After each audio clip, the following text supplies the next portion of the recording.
नमस्कार, सत श्री अकाल। मैं राहुल राज आप सभी का स्वागत करता हूं, वेलकम करता हूं। कैसे हैं आप? उम्मीद करता हूं सब बेहतर होंगे और मस्त तंदुरुस्त होंगे। तो चारों तरफ केवल रिफॉर्म रिफॉर्म रिफॉर्म चल रहा है।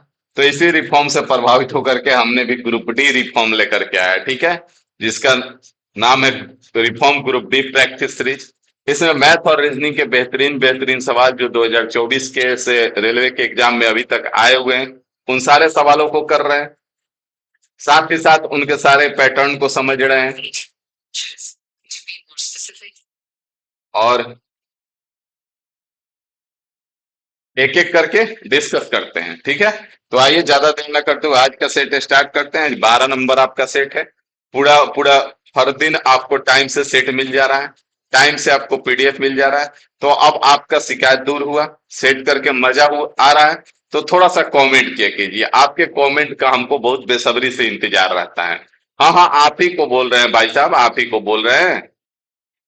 आप सोचे किसको सर बोल रहे हैं, आप ही को बोल रहे हैं। आप कमेंट कीजिए ताकि हमको भी पता चले कि आपको मजा आ रहा है कि नहीं आ रहा है, क्योंकि हमारे और आपके बीच जो लगाव है ना, जो दिल से दिल का कनेक्शन का मामला है ना, वो कमेंट में जोड़ के रखता है। और आप वह नहीं करते हैं तो हमको कैसे पता चलेगा कि आप खुश हैं, मजा आ रहा है कि नहीं आ रहा है। तो कमेंट किया कीजिए, ठीक है। तो आइए इस सेट को स्टार्ट करते हैं। 12 नंबर सेट है, बाकी कल हम लाइव आएंगे। इस वीक तो क्लास भी डिस्टर्ब रहा थोड़ा बहुत, जो एप्लीकेशन पे हम लोग का क्लास चलता है, क्योंकि इधर एसएससी रिफॉर्म भी आ चुका है। उसमें थोड़ा सा हम भी इधर उधर देखने लगते हैं। ज्यादा बड़े तो नहीं है, लेकिन हाथ पांव अपना मारते हैं। कुछ कोशिश करते हैं कि हमारा भी कुछ योगदान रहे, ठीक है, क्योंकि सुधरना बहुत जरूरी हो गया है। अगर नहीं सुधरेगा बात तो अब बिगड़ते जा रहा है। अब एग्जाम सेंटर पे बच्चों को पीट दिया जाएगा तो ये तो दादागिरी हो गई। ऐसे काम नहीं चलेगा, इसको सुधारना पड़ेगा, ठीक है। तो यहाँ पे आ जाइए, हम लोग एक एक करके क्वेश्चन डिस्कस करना शुरू करते हैं। पहला ही क्वेश्चन आपके स्क्रीन पे आ चुका है। और ये जो सेट है, ऐसा नहीं है कि आप केवल ग्रुप डी का एग्जाम देने वाले हैं तभी इस सेट को करेंगे तो आपको फायदा होगा। ये सेट आपको कोई भी एग्जाम है जिसमें आपका मैथ आता है तो उसके लिए आपकी फायदेमंद होगा। 100% आपको फायदा करेगा, बहुत ज्यादा फायदा करेगा, ठीक है। तो यहाँ पे देखेंगे, पहला सवाल आपके स्क्रीन पे है। यहाँ पे क्या कह रहा है, 49 और 6 55 हो जाएगा। यहाँ पे कितना ऐड किया, 8 ऐड किया, यहाँ पे 10 ऐड किया, यहाँ पे 12, यहाँ पे 14। तो आगे कितना ऐड करेंगे, 16 ऐड करेंगे। तो कितना हो जाएगा, 115 हो जाएगा ना। यही आपका आंसर हो जाएगा, ठीक है। अगले सवाल पे आ जाइए। जहां पे समय देना है वहां पे समय देंगे, बाकी सब सवाल को हम स्पीड में निपटा देंगे। आप भी स्पीड में निपटाने का प्रयास करेंगे। यहाँ से 7 बार में कट जाएगा। 47 और 7 कितना हो जाएगा, 54। 54 प्लस का 65 और माइनस का 27 है। तो यहाँ पे 27 ऐड कर दीजिए, कितना हो जाएगा, 7 5 12, 6 2 8 1 9, 92 आपका आंसर हो जाएगा। बात समझ में आ गया भाई साहब? तो अगला सवाल देख लीजिए, अगला सवाल क्या कह रहा है। यहाँ पे देखेंगे तो ये आपका 21 पे होता है, ये आपका 19 पे होता है। 21 में से 2 माइनस किया गया और 2 में 4 प्लस किया गया है। यहाँ पे अगर देखें तो 9 पे 7 पे 2 माइनस किया और यहाँ 15 4 4 प्लस किया गया है। अगर यहाँ से देखें हम तो 4 4 माइनस कर रहा है, तो यहाँ पे 3 तो माइनस का 1 हो जाएगा। अगर नंबर से जाए तो 10 सेकंड के अंदर आंसर बता सकते हैं। 15 में से 4 माइनस किया 11 हुआ। यहाँ 8 में से 4 माइनस किया 4 हुआ। तो यहाँ 3 में से 4 माइनस कीजिएगा, कितना हो जाएगा, 1 हो जाएगा और यही आपका आंसर हो जाएगा। वैसे आप देख भी सकते हैं, 5 में से 2 माइनस किया, सी हो गया। और एल जो 12 पे होता है, 4 प्लस किया, 16 पे आ गया। बात समझ में आ गया प्यारे लाल? तो अगले सवाल पे आ जाइए। अगला सवाल देखेंगे फटाफट। यहाँ पे क्या कह रहा है कि प्लस को आपस में, प्लस माइनस को आपस में और गुना भागा को आपस में। तो यहाँ पे 127 है, गुना 5 हो जाएगा। और प्लस है तो माइनस 707 हो जाएगा। और गुना है तो डिवाइड हो जाएगा और माइनस है तो प्लस हो जाएगा। तो यहाँ से 127 पचे कितना हो जाएगा, 535 हो जाएगा ना। 535 नहीं, 635 होना चाहिए। 7 पच्चे 35, 5 5 दूना 10, 3 13 और 5 एकम 5 1 6। और यहाँ पे इसको करेंगे तो 101 आ जाएगा। तो माइनस का 101 और प्लस का 38 है भाई साहब। कोनो दिक्कत है? यहाँ पे 38 प्लस करा दीजिए। 8 5 13, 3 तीन तीन छह एक सात, और यहाँ पे 6 और 101 माइनस करा दीजिए, तो यहाँ पे 2 7 और 5 572 आपका आ जाएगा, और यही आपका आंसर हो जाएगा। बाकी आप देख लेंगे, कोई दिक्कत नहीं है। अगले सवाल पे चलते हैं। अगला सवाल देखिए क्या कह रहा है। अगला सवाल यहाँ पे कह रहा है, क्या पूछा, उन वर्गों की में संख्याएं व्यक्तियों की संख्या दर्शाती है, कितने प्लम्बर है जो हेयर ड्रेसर और जज भी हैं। मतलब कि तीनों वाला लेना है, जो सेक्शन तीनों में आ रहा है। तो हमारा ई वाला सेक्शन जो है तीनों का है भाई साहब। ई वाला जो सेक्शन है वो किसका है, तीनों का है। इसमें आप देखेंगे तीनों है, मतलब 19 ऐसे हैं जो सब कुछ है, प्लम्बर भी हैं, हेयर ड्रेसर भी है और जज भी हैं। ठीक है, अगले सवाल पे आ जाइए। अगला सवाल देखिए क्या कह रहा है। अगला सवाल कह रहा है, ईट हेल्दी फूड और फूड इज इसेंशियल। तो यहाँ पे फूड का पूछा गया है। तो X Y Z D U भी, तो यहाँ पे यू भी और यू भी दोनों में कॉमन है, तो यही यू भी हमारा आंसर हो जाएगा, जो कि ऑप्शन डी में है। बात समझ में आ गया प्यारे लाल? तो आगे आ जाइए, अगला देखिए क्या कह रहा है। अगला कह रहा है कि एक बिस्तर का अंकित मूल्य 744 रुपया है, क्रय मूल्य से 31% अधिक अंकित है। 31% का मतलब क्या हो जाएगा, 31 बटे में 100 हो जाएगा। मतलब 100 का अगर समान है तो ये 131 पर इसका अंकित मूल्य है, सीपी है और ये अंकित मूल्य है। ठीक है, और लाभ प्रतिशत 9% है। 9% का मतलब 9/100 हो जाएगा। मतलब कि 100 के समान पे लाभ कितना का हो रहा है, 109 का हो रहा है। ये क्या है, सीपी है और ये आपका एसपी है ना। कोई दिक्कत है यहाँ तक, कोई तकलीफ अगर है तो आप बता देंगे, नहीं है तो आगे बढ़ेंगे। तो यहाँ पे आप देखेंगे कि यहाँ पे भी आपका क्रय मूल्य 100 है और यहाँ पे भी क्रय मूल्य 100 है, मतलब बराबर कुछ करना ही नहीं है। 131 रुपया अंकित मूल्य था, 109 रुपये में बेच दिया। तो यहाँ पे डिस्काउंट पूछा गया तो कुछ नहीं करना है, इसमें से घटा दीजिए। 22 रुपए का डिस्काउंट मिल रहा है कितने पे, 131 रुपए पे, और गुना में 100% हो जाएगा भाई साहब। अब यहां से 2200 है और बटे में आपका 131 है, तो इसको डिवाइड करना पड़ेगा। 131 से 2200 को डिवाइड कर लीजिए, थोड़ा सा काम करेंगे, मेहनत करेंगे, सब कुछ सही होगा। 131 आ जाएगा, 10 में से 1 घटेगा, 9 बचेगा। यहाँ 11 में से 3 घटेगा, 8 बचेगा, ये कट जाएगा, ऊपर से 0 आ जाएगा। कितने बार में जाएगा, तो यहाँ पे 8 बार में जाने का चांस बनता है, नहीं बनता है, कोई चांस नहीं बनता है। 6 बार में जा सकता है, 13 छक्का 78 हो जाएगा, क्योंकि 13 वाटू 104 होता है और 13 सत्ते 91 होता है, तो 6 बार में जाएगा। और 6 बार में जब जाएगा ही, हम कंफर्म है, 6 एकम 6 और 13 छक 78। तो यहाँ पे आप देखेंगे कि कितना, 10 में से 6 घटा 4, और यहाँ पे 0 और 104 आ गया। तो मतलब कि 16 पॉइंट समथिंग जो भी आएगा, तो 16.79 एक ही ऑप्शन है। फिर हम काहे के लिए ज्यादा दिमाग लगाएंगे, आगे बढ़ते हैं, अगले सवाल पे आ जाइए। अगला सवाल कह रहा है यहाँ पे कि एक्स वाई जेड में, एक्स वाई और जेड में 45 37 और 71 के रेशियो में बांटा गया है, और यहाँ पे कुल लाभ जो हो रहा है 2790 है। तो यहाँ पे जोड़ लीजिए, 5 7 12 और 1 13 का 3 हो जाएगा, बच गया 1, 4 1 5, 5 3 8, 8 7 15, 153 रुपया है। और यहाँ पे आपका कितना है, 2790 है, 2790 है। आपसे पूछा है वाई और जेड के लाभांश में अंतर, तो इन दोनों के लाभांश में अंतर बताना है। तो यहाँ से 153 का जो है, सही है, जोड़े है ना, 7 5 12 1 13 3, बच गया 1 4 1 5, 5 3 8 7 15। तो 153 का वैल्यू 2790 है। तो एक का मान कितना हो जाएगा, 2790 अपॉन में आपका 153 हो जाएगा। और हमसे क्या पूछा है इसका, तो यहाँ पे 11 में से 7 घटेगा 4, और यहाँ पे कितना है, 8 में सॉरी 6 में से 3 घटेगा 3, तो यहाँ पे 34 का वैल्यू आपसे पूछा गया है। तो 34 का मान निकाल दीजिए, यहाँ से 2790 बटे में 153 और गुना में 34। ये किससे कटेगा, 5 3 8 1 9 से काटते हैं पहले, 9 एकम 9 और 9 सत्ते 63, और यहाँ 9 तिया 27, 9 एकम 9 0, 17 दूना 34, तो 31 दूना 62, 620 रुपए का अंतर आ गया। बात समझ में आ गया, कोनो दिक्कत है, नहीं है ना? तो आगे आ जाइए, यहाँ पे अगला सवाल देखिए क्या कह रहा है। यहाँ पे अगला सवाल कह रहा है कि हेयर को 2.68, ईजी को 1327, तो ई का पूछा है। तो दोनों में कॉमन क्या दिख रहा है आपको? 2 कॉमन दिख रहा है, तो 2 आपका आंसर हो जाएगा प्यारे लाल। अब इसमें मत बोलना कि टाइम दीजिए सर। यहाँ पे अगला सवाल देखो क्या कह रहा है। अगला सवाल कह रहा है कि 8 संख्याओं का औसत जो दे रखा है 124 है। 8 संख्याओं का औसत कितना है? 124 है।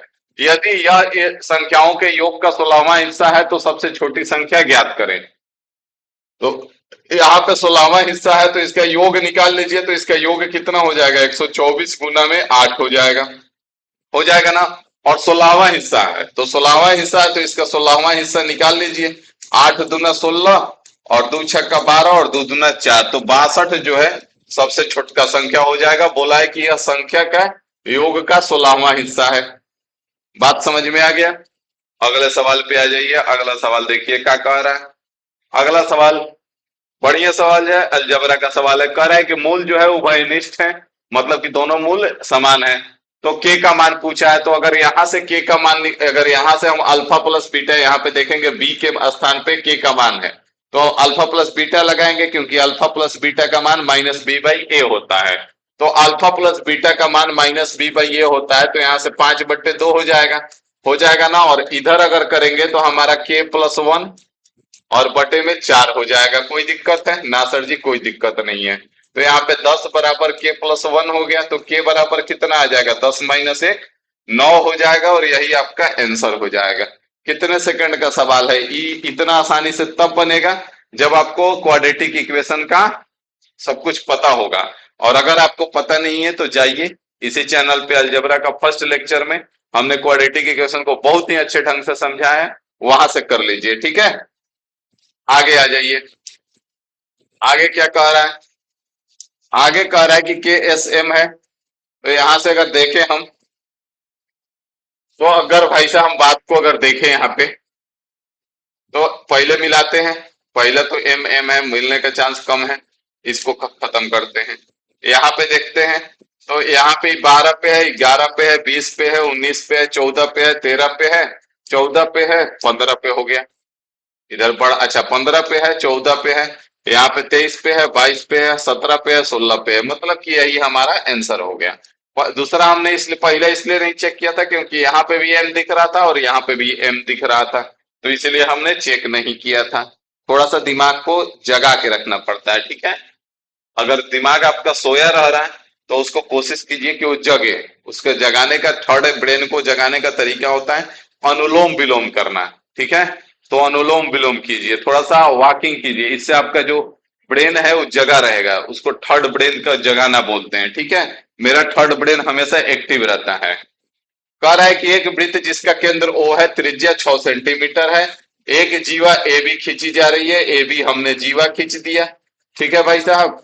और यदि केंद्र और जीवा के बीच की न्यूनतम दूरी, मतलब कि परपेंडिकुलर डिस्टेंस जो है वो 4.5 है, 4.5 है, और त्रिज्या हमारा दे रखा है 6 है, त्रिज्या 6 दे रखा है, तो ए बी की लंबाई ज्ञात करें। तो भाई साहब यहाँ पे अगर आप ध्यान से देखेंगे तो ये वाला त्रिभुज आपको दिख रहा है, ये क्या है? समकोण त्रिभुज है। तो समकोण त्रिभुज है, तो अगर ये क्या है, ये हमारा कर्ण का काम करेगा, ये लंब का काम करेगा, तो आधार निकाल दीजिए। तो बेस बराबर क्या हो जाता है? बेस बराबर अंडर रूट कर्ण का स्क्वायर माइनस में लंब का स्क्वायर हो जाता है ना। तो यहां से कर्ण का स्क्वायर आपका 6 का स्क्वायर हो जाएगा, और माइनस में लंब का स्क्वायर मतलब 4.5 का स्क्वायर। ठीक है, अब जिसके इकाई का अंक में 5 रहता है उसका स्क्वायर निकालना आप जानते हैं आसानी से। जैसे अगर यहाँ पे 25 का स्क्वायर निकालना है, तो ये 5 का स्क्वायर 25 लिख देंगे, और 2 से 1 जाता 3 से गुना करा देंगे, 2 तिहाई 6 हो जाएगा। जैसे यहाँ पे 35 का स्क्वायर निकालना है, तो इस 5 का स्क्वायर 25 हो जाएगा, और 3 में 3 से 1 ज्यादा मतलब कि 4 से मल्टीप्लाई करा देंगे, 12 हो जाएगा। जैसे यहाँ पे 45 का स्क्वायर निकालना है, तो इस 5 का स्क्वायर 25 हो जाएगा, और 4 से 1 ज्यादा 5 मतलब 4 में 5 से गुना करा दीजिए, 20 25 हो जाएगा। तो इकाई का अंक अगर 1 रहे तो इस प्रकार से आप स्क्वायर निकाल सकते हैं। ठीक है, तो यहाँ पे अगर आप देखेंगे 36 हो जाएगा, और यहाँ पे माइनस का 25, और 4 पच्चे 20, तो 20 25 हो जाएगा, और नीचे हम 100 कर ले रहे हैं। डेसिमल ना रख के हम क्या कर दे रहे हैं? 100 कर दे रहे हैं। कोई दिक्कत है ना सर जी? कोई दिक्कत नहीं है। तो यहाँ पे आइए, अगर हम 100 एलसीएम ले लें, तो यहाँ पे 3600, और माइनस का कितना हो जाएगा? माइनस का हो जाएगा 20 25, 20 25 भाई साहब। यहाँ पे ध्यान देंगे, अगर इसको माइनस कराते हैं तो 10 में से 5 घटेगा, 5 बचेगा। और यहाँ पे 9 में से 2 घटेगा, 7 बचेगा, बचेगा ना। और यहाँ पे 5 में से 0 घटेगा, 5 बचेगा। और यहाँ पे 3 में से 2 घटेगा, 1 बचेगा। और बटे में 100 का हम 10 बाहर निकाल दे रहे हैं। 100 का हम 10 बाहर निकाल दे रहे हैं भाई साहब। गजब का लोचा लग रहा है। 100 में हम 10 बाहर नहीं निकाल रहे हैं, हम इसको रख रहे हैं अभी अंदर। ठीक है, काटते हैं इसको। यहाँ अगर 25 से काटे हम तो ये 4 बार में कटेगा, और 25 से 25 छक्का 150, और 25 तिया 75। ठीक है भाई साहब, कोई दिक्कत नहीं है। यहाँ पे कुछ ना कुछ गंभीर लोचा लग रहा है। 9 7 63, तो 3 बाहर निकल जाएगा, अंडर रूट में 7 हो जाएगा, और 4 का 2 बाहर निकल जाएगा। तो 3√7 बटे में 2 आ रहा है। ठीक है, यहां से यहां तक की लंबाई कितना आ गया, 3√7 बटे में 2 आ गया। अब ई जो होता है, आप याद रखेंगे, इसमें एक कॉन्सेप्ट आप याद रखेंगे कि अगर वृत्त के केंद्र से जीवा पर लंब डालते हैं तो जीवा को 2 बराबर भागों में बांटती है। कि वृत्त के केंद्र से, यहाँ पे हम लिख भी दे रहे हैं ताकि आप इसको नोट कर लेंगे एक पॉइंट बना के। वृत्त के केंद्र से, वृत्त के केंद्र से जीवा पर डाला गया लंब, केंद्र से जीवा पर डाला गया लंब, जीवा पर डाला गया लंब, जीवा पर डाला गया लंब जीवा को 2 बराबर भागों में बांटती है। जीवा को 2 बराबर भागों में बांटती है, 2 बराबर भागों में बांटती है, 2 बराबर भागों में बांटती है, भागों में बांटती है। बात समझ में आ गया, बांटती है। तो मतलब कि क्या है, यहां से यहां आधा है तो पूरा निकालना है ना ये भी। तो जो आया उसमें 2 से गुना कर देंगे तो 3√7, और बटे में 2 है, गुना कर दिए 2 से तो खत्म हो गया। तो यहाँ पे 3√7 हमारा आंसर हो जाएगा। बात समझ में आया, थोड़ा सा करना पड़ेगा, ठीक है ना। अगले सवाल पे आ जाइए। अगला सवाल देखिए क्या कह रहा है। अगला सवाल है यहाँ पे, ये सेटिंग अरेंजमेंट का क्वेश्चन अभी तक आप देख रहे होंगे कि इसको हम हटा नहीं रहे हैं। हर सेट में आपको एक आध क्वेश्चन डाल रहे हैं ताकि आपका प्रैक्टिस बढ़िया से हो जाए। यहाँ पे अगर हम देखें तो 2 2 4 3 7 गो है, तो 7 गो का पहले हम जगह बना लेंगे। 1 2 3 4 5 6 7। कह रहा है कि के जो है एल के दाएं से चौथे स्थान पर है। एल है, एल के दाएं 1 2 3 4, के यहाँ पे आ जाएगा। आगे कह रहा है जब एम के बाएं से गिना जाए तो एम और आई के बीच केवल 2 व्यक्ति बैठे हैं। जे आर का बाएं से तीसरा पर है। एन जो है आर और आई का निकटतम पड़ोसी है, तो यहां से आगे बढ़ना पड़ेगा। जब एम के बाएं से गिना जाता है तो एम और आई के बीच केवल 2 व्यक्ति बैठे हैं। ठीक है, आई का एन एन आर, एन जो है आर और आई का निकटतम पड़ोसी है। तो एन जो है आर और आई का निकटतम पड़ोसी है। ठीक है ना। और जे आर के बाएं से तीसरे स्थान पर बैठा है। तो अगर आर को यहां बैठाते हैं तो जगह नहीं मिलेगा। आर को अगर हम यहां बैठाते हैं तो यहां पे ध्यान देंगे, आर अगर यहां पे बैठता है तो यहां पे आ जाएगा, लेकिन यहां पे गड़बड़ होगा क्योंकि यहां पे बोला है कि एन जो है आर और आई दोनों का निकटतम पड़ोसी है, तो यहां पे नहीं बैठ सकता है। आर को अगर हम यहां बैठाते हैं, आर को यहां बैठाते हैं तो बाएं से तीसरे स्थान पर, जे आर के बाएं से तीसरे स्थान पे यहां आ जाएगा। ठीक है, और एन बोला है कि एन आर और आई का निकटतम पड़ोसी है, तो एन को हम यहां बैठा के एन आई और आर का निकटतम पड़ोसी बना सकते हैं। और यहां पे बोला है कि एम के बाएं से गिना जाता है तो एम और आई के बीच केवल 2 व्यक्ति बैठते हैं, तो एम को यहां बैठा तो बाएं से 2 व्यक्ति हो गया। सब बैठ गया भाई साहब। अब देख लो एन के बाएं से गिनने पर, एन के बाएं से गिनने पर के और एन, तो इन दोनों के बीच में कै गो है, 1 2 3 गो है, 3 4 गो है ना, तो 4 गो हो जाएगा और यही आपका आंसर हो जाएगा। बात समझ में आ गया प्यारे लाल। तो अगले सवाल पे आ जाइए। अगला सवाल देखिए क्या कह रहा है। अगला सवाल कह रहा है कि कस्बा सी जो है डी के पूरब में है। कस्बा सी जो है वो डी के पूरब में है, तो डी यहां पे होगा, होगा ना। तो कस्बा सी इसके पूरब में हो गया। और कस्बा ई जो है कस्बा सी के उत्तर में है, तो सी के उत्तर में है तो यहां पे ई आ जाएगा आपका। कोई दिक्कत है। कस्बा एफ जो है कस्बा ई के दक्षिण में है, कस्बा एफ कहाँ पे है? कस्बा ई के दक्षिण में, तो इधर कहीं आएगा। यहाँ पे भी, नीचे भी मान सकते हैं, अभी यहाँ पे भी मान सकते हैं, चाहे इधर भी मान सकते हैं। आगे बोला है कस्बा जी जो है कस्बा एफ के पश्चिम में है। कस्बा जी कहाँ है? कस्बा एफ के, यहाँ पे एफ है ना, यहाँ पे एफ है, और एफ के पश्चिम में है, तो पश्चिम में है तो इधर आ जाएगा कस्बा जी। और कस्बा डी जो है वो जी के उत्तर पूर्व में है, उत्तर पूर्व। तो यहाँ पे उत्तर पूर्व आपको पता होना चाहिए कि उत्तर पूर्व इसको हम बोलते हैं। तो कस्बा जी के उत्तर पूर्व में है, तो यहाँ पे अगर ये उत्तर पूर्व में है मतलब कि इधर आएगा कहीं, तब जाकर के ये ऐसे होगा। कस्बा एफ के संबंध में कस्बा सी की स्थिति क्या है? ये तो दोनों में से कोनो नहीं लग रहा है।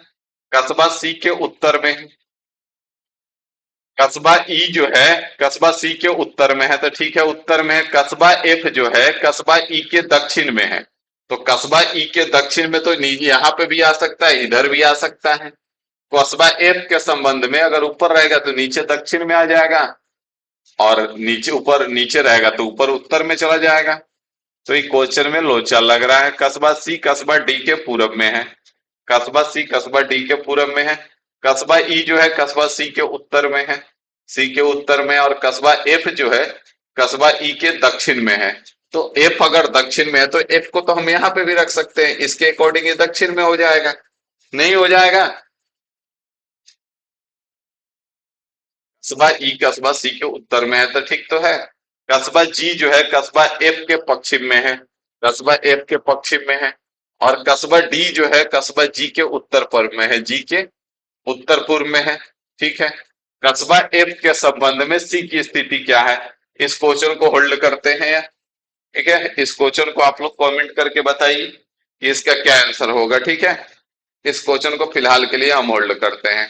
यहाँ पे आगे आ जाइए, अगला देखिए क्या कह रहा है।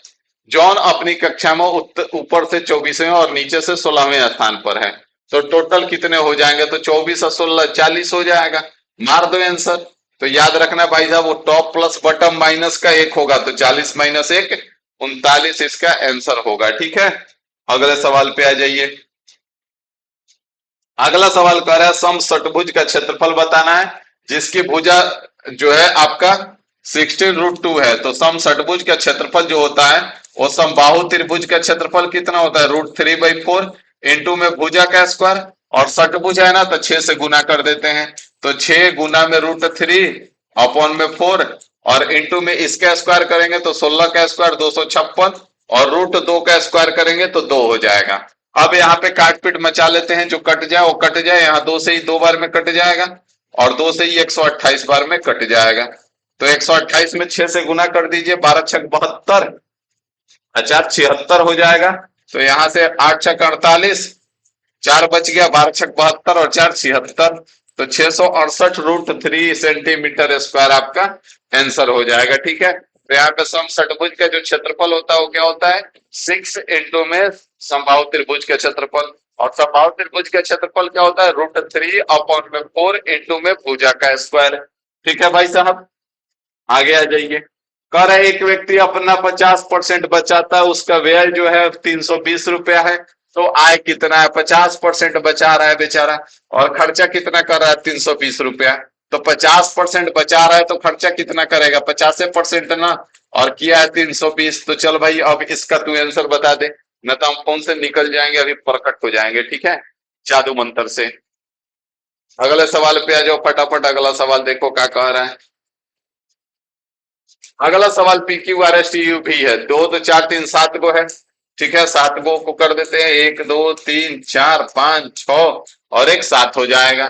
ठीक है, यहाँ पे कह रहा है कि आर क्यू के बाएं से तीसरे स्थान पर बैठा है, तो क्यू यहाँ पे है तो 1 2 3 आर यहाँ पे बैठ जाएगा।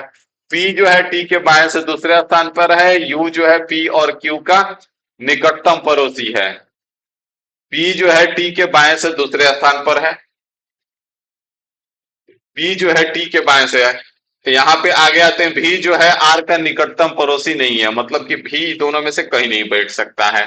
ठीक है भाई साहब, तो यहाँ पे हम आगे बढ़ते हैं।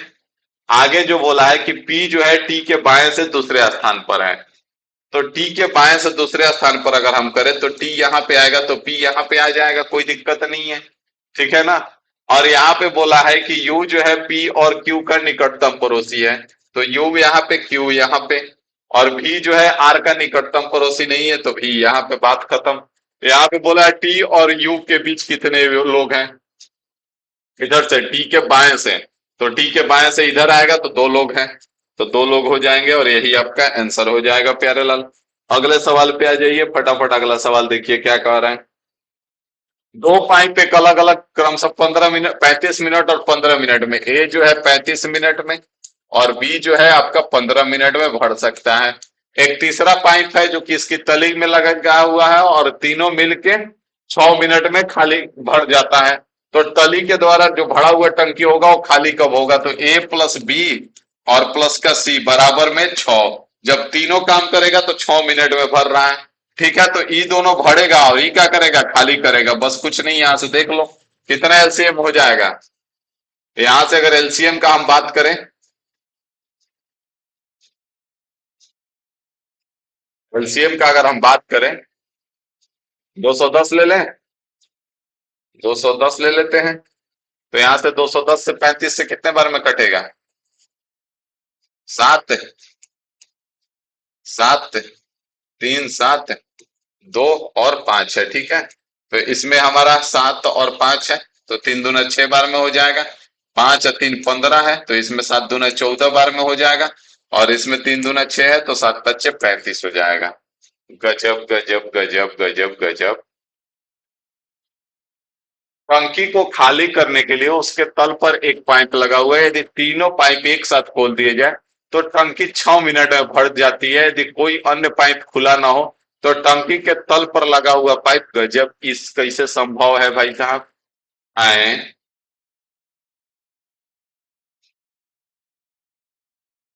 गजब कर दिया साहब। दो पाइप एक टंकी को अलग अलग 35 मिनट और 15 मिनट में भर सकते हैं। टंकी को खाली करने के लिए उसके तल पर एक पाइप लगा हुआ है, यदि तीनों पाइप एक साथ खोल दिए जाए तो टंकी, खाली टंकी 6 मिनट में भर जाता है। तो खाली करने वाला जब खुल जाएगा तो 14 24 35 यूनिट काम कैसे होगा भाई साहब, है 35 यूनिट काम होगा कैसे, यहाँ पे आप लोग को समझ में आ रहा है।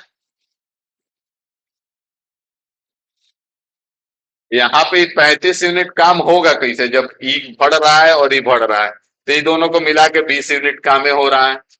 और यहाँ पे कम करेगा तो खाली करेगा, तो 35 यूनिट काम हो कहां से रहा है यार, इसको आप बताना यार, थोड़ा सा देखना इसको कहाँ गड़बड़ हो रहा है, ठीक है। इसको आप बताना कहाँ देख गड़बड़ हो रहा है, इसको देख के बताना, इसे क्वेश्चन में कुछ लोचा लग रहा है।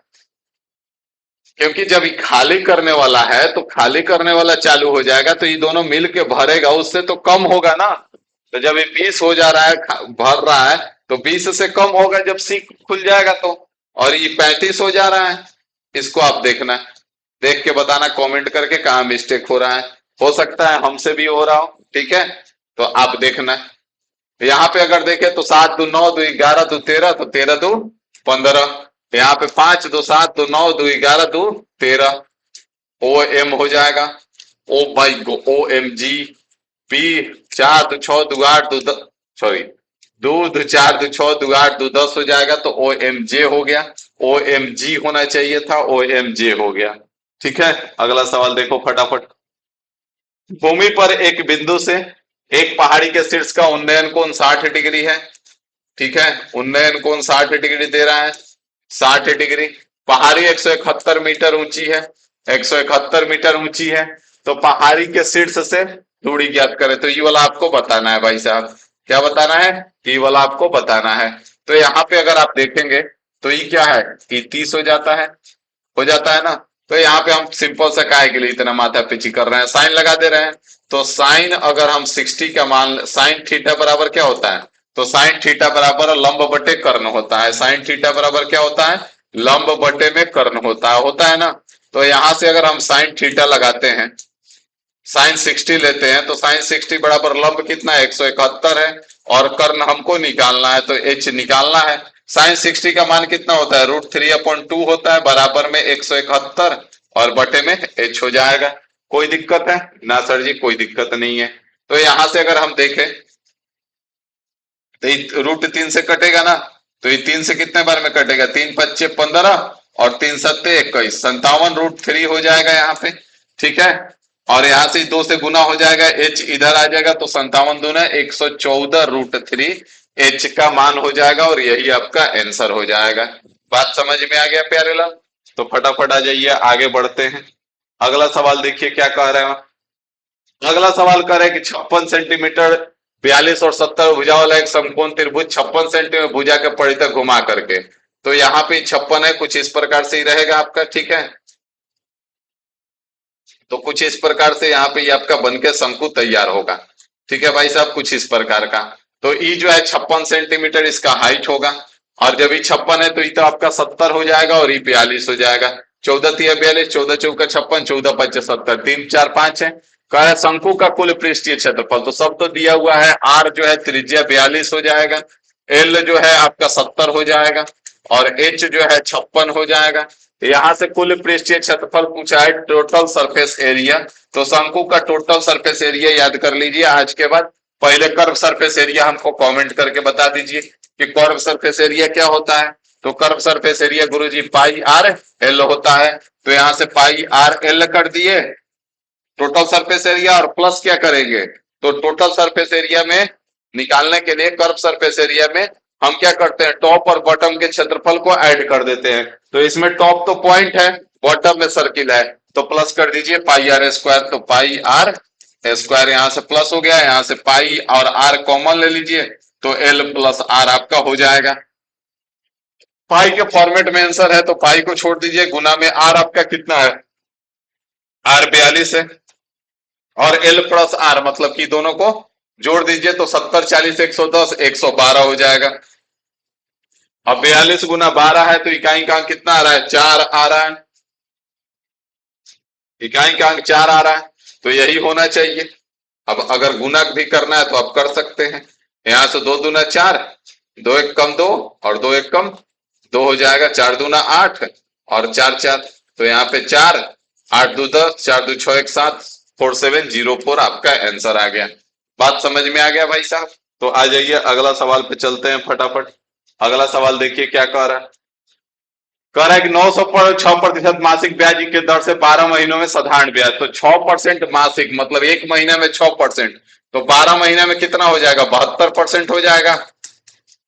6% मासिक बोला है, तो 12 महीने में कितना हो जाएगा, 72%, मतलब 900 का 72% निकाल दीजिए, बस बात खत्म हो जाएगा। 9×2 = 18 और 9×7 = 63 और 1 64 हो जाएगा, 648 आपका आंसर हो जाएगा। ई जब पता चल गया था कि 72% होगा, तो एक एक ऑप्शन ही था जो 72% के आसपास जा सकता है, बाकी और कुछ करना ही नहीं था इसमें। समझ में आया? अगले सवाल पे चले ना, अगले सवाल पे आ जाइए फटाफट, देखिए क्या कह रहा है। अगला सवाल कह रहा है कि m-n है, मतलब कि ए बी का भाई है, मतलब कि m जो है n का भाई है, m जो है n का भाई है। आगे कह रहे हैं n+o, तो ए बी की माता है, मतलब o जो है n जो है o की माता है, तो n जो है o की माता हो जाएगी।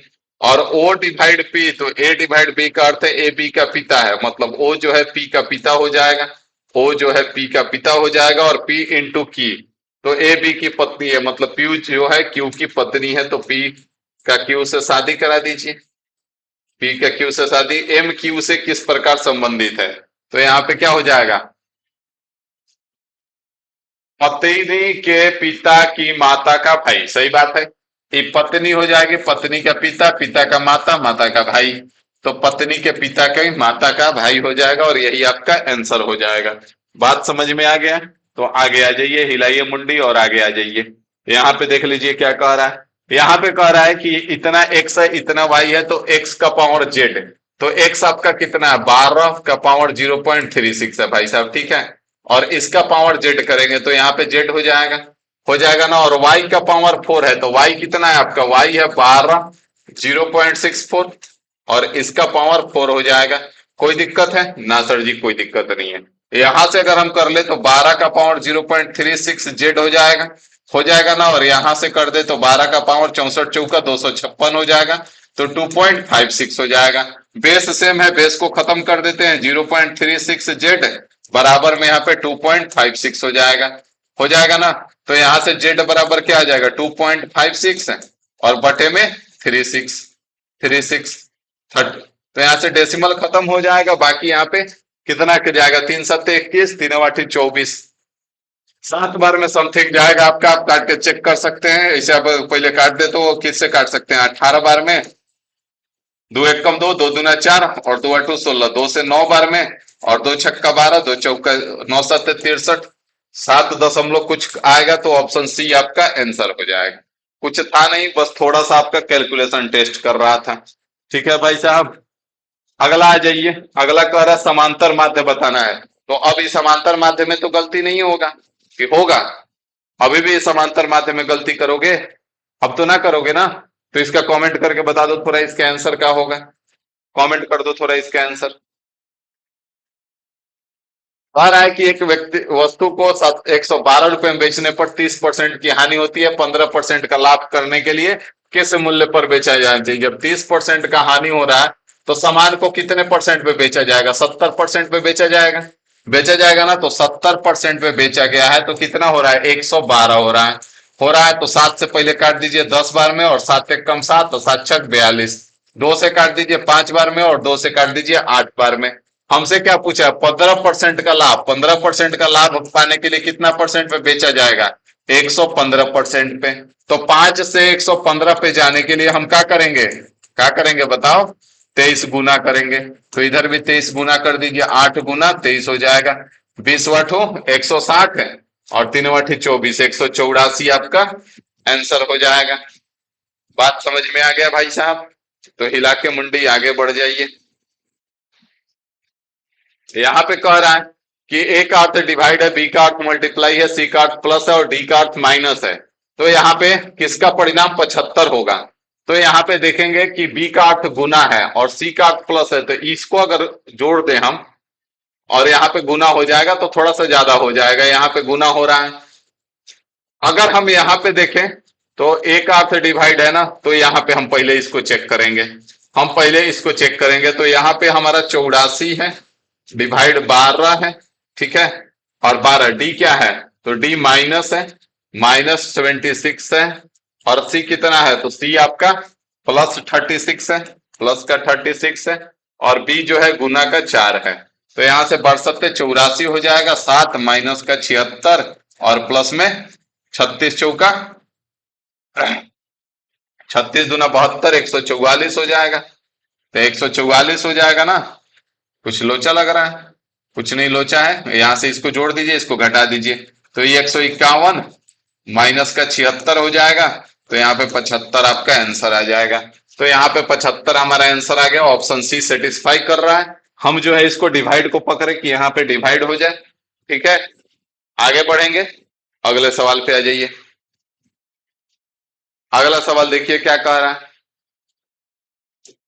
अगला सवाल कह रहा है कि एक आयताकार खेत की भुजा दे रखा है, इसका क्षेत्रफल वृत्ताकार खेत के क्षेत्रफल के बराबर है, तो वृत्ताकार खेत की परिधि बताना है। तो इसका क्षेत्रफल कितना हो जाएगा, 154 हो जाएगा, 154 हो जाएगा ना।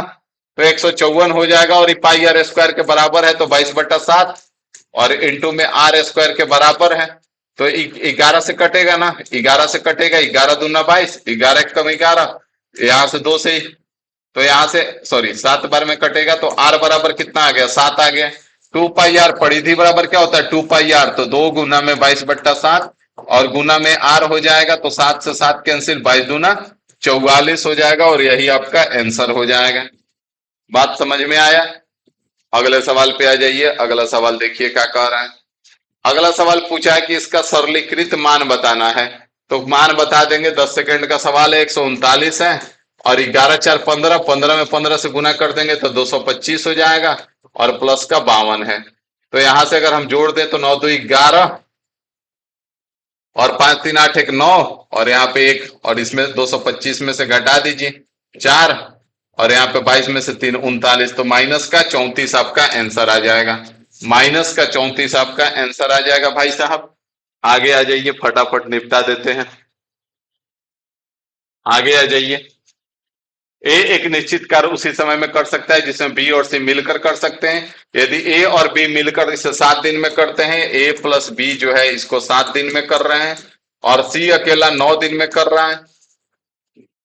यहाँ पे टोटल काम 63 हो जाएगा। ए प्लस बी का 9 7 63, सी का 7 हो जाएगा। तो यहां से ए प्लस बी प्लस सी का कितना हो जाएगा, ए प्लस बी प्लस सी का क्षमता का अगर बात करें तो 16 हो जाएगा। और यहां से अगर बात कर ले हम क्षमता का बात 16 हो जाएगा। और क्या बात कर ले, तो और अगर बात कर ले यहाँ पे हम, तो काम कितने दिन में करेंगे ए प्लस बी प्लस सी, तो रुक जाइए, बी का निकालना हमको। तो यहाँ पे बोला है कि ए जो है जितना समय में कर रहा है उतना बी प्लस सी का है। ए का जितना है उतना बी प्लस सी का है, क्या है, क्षमता। ठीक है, ए का क्षमता जितना है उतना ही बी प्लस सी का क्षमता है।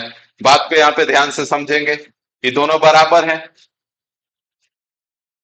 तो बी अकेले बी का यहाँ पे पता करना पड़ेगा कि बी का क्षमता कितना होगा।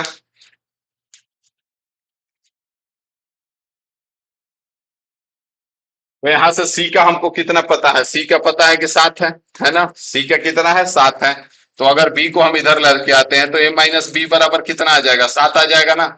सी का क्षमता 7 है और ए माइनस बी 7 हो गया।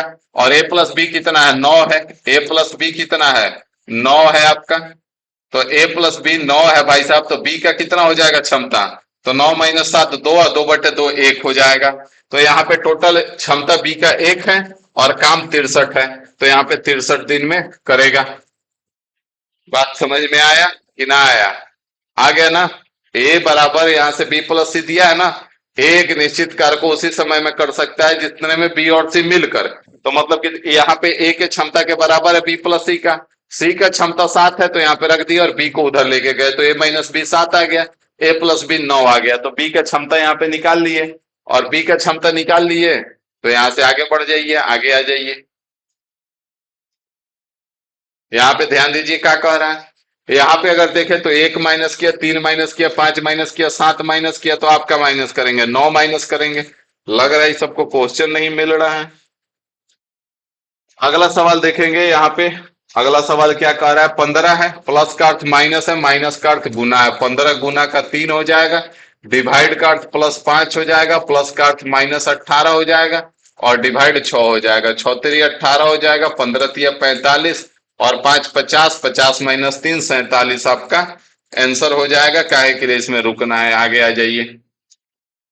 यहाँ पे देखिए आज का आखिरी सवाल लेकिन बेहतरीन सवाल। कह रहा है कि 32 किलोमीटर प्रति घंटा की चाल से चलने वाली ट्रेन ए जो है विपरीत दिशा में 28 किलोमीटर प्रति घंटे की चाल से चल रही है। ट्रेन बी को पूरी तरह पार करने में 33 सेकंड लेती है। ट्रेन बी की लंबाई ट्रेन ए की लंबाई का 1.5 गुना है। तो यहां से ए और बी का लंबाई पहले ले लीजिए। तो अगर इसका लंबाई हम 2x ले लेते हैं तो इसका लंबाई कितना हो जाएगा, 3x हो जाएगा ना। कोई दिक्कत है ना सर जी। अब जब दोनों ट्रेन एक दूसरे को पार करेगा तो यहाँ पे दोनों का डिस्टेंस कितना हो जाएगा, 5x हो जाएगा। ये दूरी हो गया। और विपरीत दिशा में है तो विपरीत दिशा में है तो क्या होगा, स्पीड ऐड हो जाएगा। तो 32 28 कितना हो जाएगा, 32 8 40 और 20 60 हो जाएगा। 60 किलोमीटर प्रति घंटा है तो 5/18 से गुना कर देंगे, 18 ऊपर चल जाएगा। और इस कितना देर में पार कर रहा है, 33 सेकंड में पार कर रहा है, तो बराबर में 33 सेकंड हो जाएगा। तो यहां से x का मान निकाल लीजिए, बात खत्म कीजिए। 5 से 5 खत्म, 6 से ही 10 बार में, और 6 से ही 3 बार में, 3 से ही 11 बार में। तो x का मान कितना आ गया, 110 मीटर आ गया। तो ये अगर इसका मान हम पूछे तो ये कितना हो जाएगा, 220 हो जाएगा। और इसका मान पूछे तो 330 हो जाएगा। अब क्या बोला है, यहाँ पे ट्रेन बी जो है एक पुल को पूरी तरह से 54 सेकंड में, तो पुल की लंबाई हम मान लेते हैं कि y मीटर है। कितना है, y मीटर है। तो जब पुल को पार करेगा तो ट्रेन का लंबाई प्लस में पुल का लंबाई, तो ट्रेन का लंबाई कितना है, बी पार कर रहा है तो बी का लेंगे, और प्लस में y हो जाएगा डिस्टेंस। और यहाँ पे 28 किलोमीटर प्रति घंटा इसका चाल है तो 28 और गुना में 5/18 कर देंगे ना। तो 5/18 तो 18 को ऊपर लेके चल जाएंगे। और यहाँ पे 54 सेकंड में पार करता है तो यहाँ पे 54 सेकंड हो जाएगा। अब काट पीट मचा दीजिए, 18 तिया 54 हो जाएगा, 28 पचे 140 और 140 तिया 420 हो जाएगा। तो 330 है और प्लस का y है और बराबर में 420 हो गया। तो यहां से y बराबर कितना हो जाएगा, 420 माइनस का 330। तो मात्र और मात्र आपका 90 मीटर का पुल है भाई साहब, और यही आपका आंसर हो जाएगा, जो कि ऑप्शन ए में है। बात समझ में आ गया? तो हिलाइए मुंडी फटाफट, और आज का आखिरी सवाल आपका समाप्त हो गया। ठीक है ना? मजा आ रहा है? बढ़िया बढ़िया क्वेश्चन भी करने को मिल रहा है, आप ही का डिमांड था। ठीक है ना? तो चलिए फिलहाल इस सभा को समाप्त करते हैं, मिलते हैं आपसे कल रात में, लाइव आएंगे संडे को। ठीक है ना? संडे को आपसे वार्तालाप होगा इस, तो बहुत मजा आया आपको करके। ठीक है ना? तो चलिए फिलहाल इस सभा को समाप्त करते हैं, अभी के लिए इतना ही रखते हैं। Thank you.